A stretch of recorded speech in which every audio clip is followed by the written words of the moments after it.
У Беларусі працягваюць ліквідаваць наступствы не пагадзі, а на выходныя яшчэ больш пахалодае. Затое вядома, калі нарэшце прыйдзе летняя спякота. Сітуацыя з візамі, новыя цягнікі ў Менску і канфіскацыя аўтамабіля за няплату камуналкі. Вітаю, Владзіслаў Корсак у студыі, лайк, падпіска, калі бяспечна. Пачынаем праграму «Белсат онлайн». Сябры, наступілі летнія канікулы ў школьнікаў. Лішні раз паразмаўляйце са сваімі дзецьмі і ўнукамі. Няхай будуць больш уважлівыя, нават калі і не парушаюць правілаў дарожнага руху.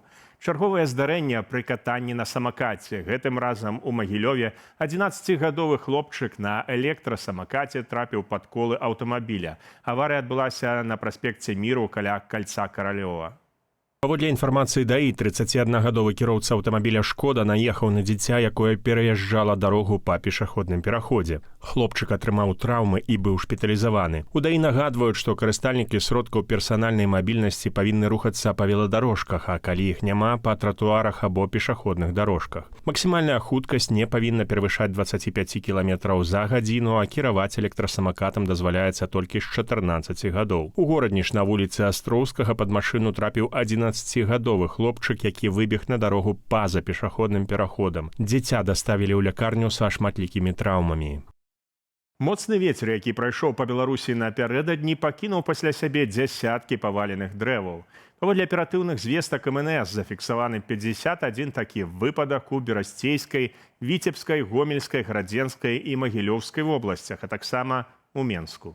У гарадоцкім раёне паваленае дрэва пашкодзіла дах жылога дому. У сталіцы пацярпелі 2 легкавыя аўтамабілі. На ліквідацыю наступстваў у непагадзе выйшлі ратавальнікі і супрацоўнікі іншых камунальных службаў. Яны распілоўвалі і прыбіралі дрэвы з дарогі і двароў. Паводле інфармацыі МНС пацярпелых ад непагадзі няма.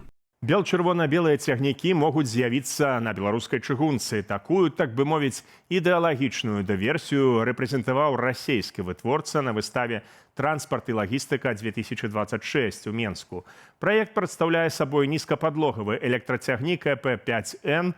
Распрацоўнікі раскрываюць характарыстыкі: хуткасць да 160 км за гадзіну, тэрмін службы 40 гадоў, а ў цягніку можа быць ад 4 да 10 вагонаў. Прадугледжаныя месцы для ровараў і дзіцячых вазочкаў, Wi-Fi, USB-зарадкі, сучасныя санвузлы і інфармацыйныя экраны. Асобная ўвага зручнай пасадцы на нізкіх платформах, якія шырока выкарыстоўваюцца ў Беларусі. Цікава, што кабіна машыніста разлічаная на працу без памочніка. А вось калі і ці сапраўды з'явяцца новыя электрычкі на беларускіх рэйках, пакуль невядома. Нядаўні тэндар на куплю 30 цягнікоў не адбыўся праз занадта высокі кошт прапановаў. Тым часам Белстат перад міжнародным днём абароны дзяцей апублікаваў агляд пра жыццё юных беларусаў. Паводле даследавання, амаль 95% беларускіх дзяцей праводзяць вольны час у інтэрнэце. Больш за 88% рэгулярна сустракаюцца з сябрамі і сваякамі, а звыш траціны наведваюць спартыўныя секцыі, фітнес-клубы або басейны. Інтэрнэтам карыстаюцца амаль 98% дзяцей ва ўзросце ад 6 да 17 гадоў. Пры гэтым больш за 91% выходзіць у сеціва штодня. Найчасцей дзеці выкарыстоўваюць інтэрнэт для прагляду відэа, праслухоўвання музыкі, гульняў і навучання. Дарэчы, цяпер у Беларусі жывуць 1 716 000 дзяцей. Гэта прыкладна кожны 5-ты жыхар нашай краіны. У Белстаце прызнаюць, што колькасць дзяцей у краіне працягвае скарачацца. Летась у Беларусі нарадзілася толькі 54 257 дзяцей. Гэта ажно ў 2 з лішкам разы менш у параўнанні з 2014 годам. Пайшла спякота. Фуд-марафон пад такой назвай у новай менскай гастрапрасторы «Маніфест» стартуе з 1 чэрвеня. На працягу 2 тыдняў наведнікі змогуць паспытаць спецыяльныя летнія сеты ад 11 удзельнікаў пляцоўкі па фіксаванай цане 25 рублёў. Арганізатары абяцаюць стравы на любы густ: беляшы з незвычайнымі начынкамі, ніндзя-догі з удонам, халаднік з дранікамі, чэшскія трдэльнікі, бургеры, піцу, шашлык, плоў, люля-кебаб і нямецкія каўбаскі. Да кожнага комба таксама прапануюць безалкагольны напой або піва. Фуд-марафон пройдзе па адрасе Кульман 1/8.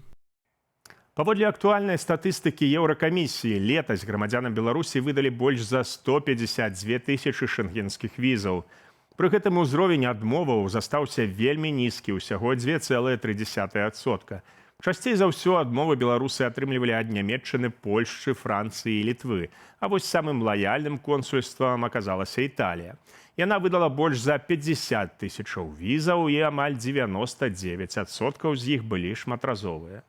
На другім месцы па колькасці выдадзеных візаў Нямецчына, далей ідуць Польша, Францыя і Вугоршчына. Найменш ахвотна менавіта шматразовыя візы выдавалі Румынія, Славаччына і Балгарыя. Усяго летась у свеце было пададзена амаль 12 мільёнаў заявак на шэнгенскія візы. Каля 2% з іх прыпала на беларусаў. Адрэгулююць усіх. У Беларусі могуць увесці публічны рэестр рэпетытараў. Адпаведны праект пастановы Савету міністраў цяпер абмяркоўваюць на прававым форуме. Паводле дакументу працаваць рэпетытарамі, а таксама выкладчыкамі музыкі, танцаў і іншых адукацыйных дысцыплінаў з дзецьмі змогуць толькі асобы, уключаныя ў спецыяльны рэестр Міністэрства адукацыі.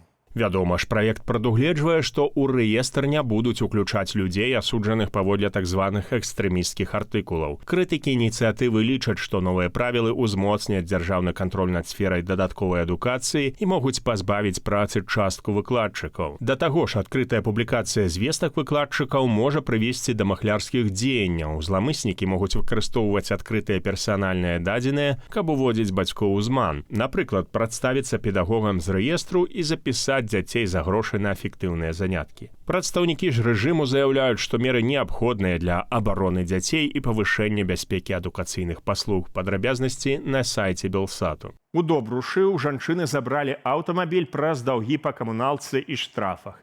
У дачыненні да 38-гадовай мясцовай жыхаркі былі адкрытыя ажно 15 выканаўчых вядзенняў. Агульная сума запазычанасці перавысіла 3000 рублёў.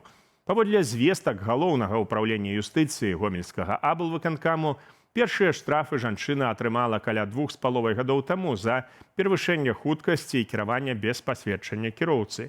Пазней да іх дадаліся нясплачаныя рахункі за сувязь і жыллёва-камунальныя паслугі. Падчас сумеснага рэйду судовыя выканаўцы разам з міліцыянтамі выявілі ў даўжніцы аўтамабіль. Машыну арыштавалі, накіравалі на ацэнку і рыхтуюць да продажу. Атрыманыя сродкі выкарыстаюць на пагашэнне запазычанасці.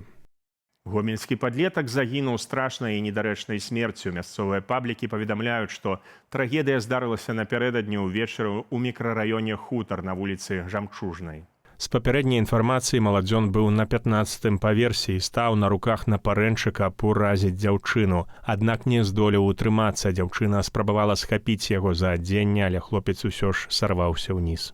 Асцярожна, вароны. У сацыяльных сетках усё часцей з'яўляюцца паведамленні пра агрэсіўныя паводзіны шэрых варон, якія атакуюць мінакоў, веласіпедыстаў і ўладальнікаў сабак. Арнітолагі тлумачаць, канец траўня і пачатак чэрвеня час, калі маладыя птушаняты пакідаюць гнёзды. Бацькі ў гэты перыяд актыўна ахоўваюць патомства і могуць успрымаць чалавека як пагрозу.